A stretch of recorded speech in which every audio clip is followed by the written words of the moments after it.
Hello, I just wanted to take a few minutes to talk to you about the food self-sufficiency challenge, or whatever you want to call it, that we've been on the past year. We used to believe that we were raising somewhere maybe around 50% tops of our own food. And at the beginning of 2024, I thought this would be interesting just to kind of take a survey and see exactly how much we are raising. So I wrote down day by day what we raised, what percentage of food we raised of our own, and I was surprised to say the least. But I figured I'd try and share my findings with you and just kind of let you know the reality that you might be facing if you try to focus more on food self-sufficiency, and to realize that there's a long road ahead, that it's not just all fun and games. While it is fun, it's just not going to happen overnight. But anyways, I want to talk a little bit about the year that we had. So January, we start the year off with nothing, no planning ahead. We just began our challenge with what we had stored away. We had quite a bit of canned food, some in the freezer, but no protein on the hoof, so to speak. No garden operating in the middle of the winter, so there was not a lot of fresh, self-sufficient food available, but we did have what we had preserved the year before, like we always do. But we also had a few-week-old baby starting into the year, and there was a lot of gifts of food, like casseroles and such, from family and friends. So that helped out a lot as far as the grocery bill went, but it did skew the numbers as far as raising our own food. So we ended the month at 12%, which is a far cry from the 50% we thought we could possibly reach. February was a continuation of January, more or less, except the gifts of food kind of dwindled as the baby grew older. We also more or less ran through our store of canned foods and everything that we preserved for the winter, which that worked according to plan. The idea of storing away food is to have that food to eat. But anyways, we processed a hog and a beef with my wife's sister and family. We did the processing ourselves, but they had raised the beef. We bought a half of it off of them. So that was not necessarily self-sufficient. And we also bought half of a hog from a local butcher shop, which did a lot for our meat supply, but again, it was not self-sufficient. So we do want to see what we can do about raising more of our own meat, but at the time, we're happy to just process our own food and have the option of buying a grass-fed beef off of family. We ended up the month of February with about 20% of the food that originated on our property. March, we more or less cleaned up the rest of the food that we had preserved. We also had some eggs from our chickens. They started laying better with the weather changing, and also milk from our goats. They were two of our dairy goats that were in milk, so that helps out quite a bit. We did not have a whole lot else going for us in March, but we did end up with a new record. We topped our 20% in February with 22% in March, so that was a little more. April, we began harvesting the first of the vegetables, like asparagus beds were starting to produce, and then we also had some early stuff like spinach, leaf lettuce that we'd start to harvest.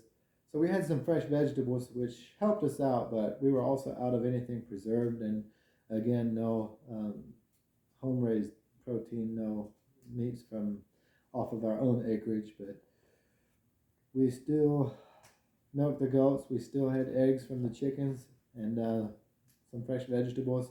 But at the end of the month, we ended up with 21% of food self-sufficiency. So we did not improve on March, but we did not lose much either. But it turns out that we're quite a bit below what we thought we might be.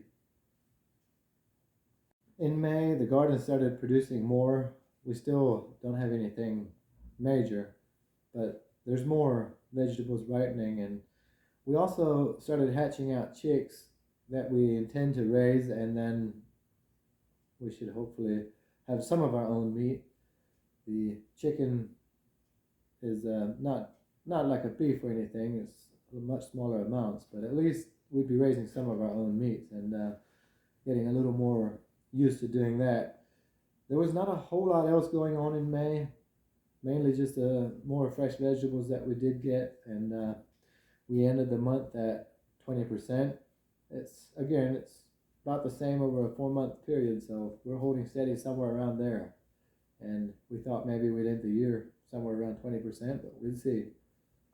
June was pretty good. We were still doing our chickens, our goat milk, and we planted more and more in the garden, so the numbers should keep going up. But we also harvested a lot more vegetables, and as the vegetables ripened, so our numbers went up. Our self-sufficiency has been eye-opening as far as June goes, but we ended up at the end of the month with 27%, which was a new record again, but still 27% of our own food is still depending on supply chains quite a bit, and I'm not opposed to supply chains. I just don't want to depend on them too much. July, we had quite a bit more vegetables, quite a bit more harvest in the garden, and we capitalized on that. But we also took a week trip to go and visit family elsewhere, and just being gone that long took a toll on our numbers. But even so, we did decent, I felt, for July, and we ended the month at 25%. We did a lot of vegetables. Again, not much meat from here, but maybe that's something to focus on later. Right now, the garden's going strong.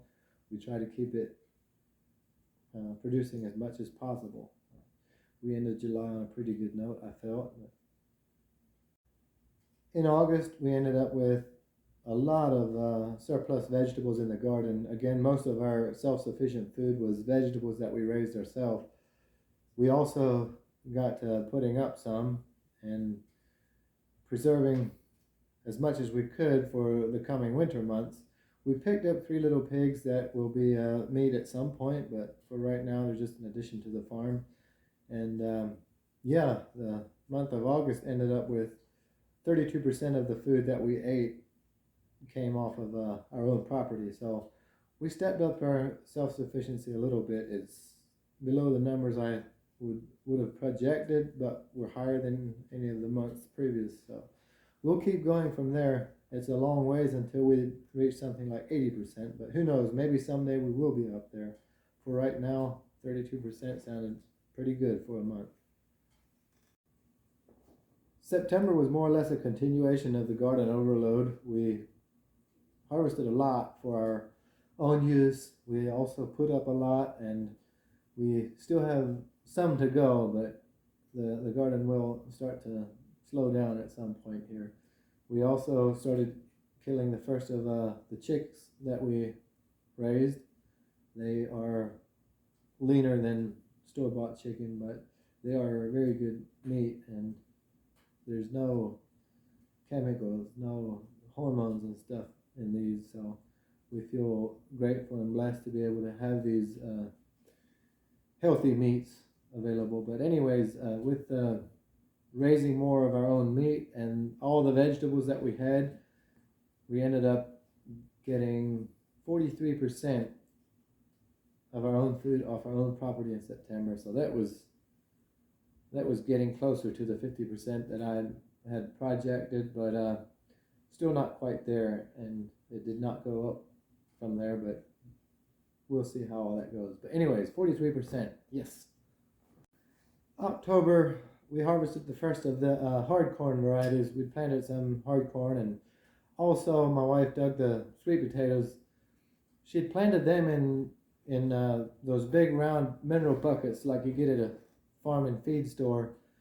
we had troubles with moles or something eating our sweet potatoes, so we planted them in the big buckets, and boy, did they produce. We had a lot of sweet potatoes that we grew, that we ate, and with the corn that we started, also continuing on with the chicken and the eggs and the goat's milk, we did pretty good in October, but altogether it was 36%.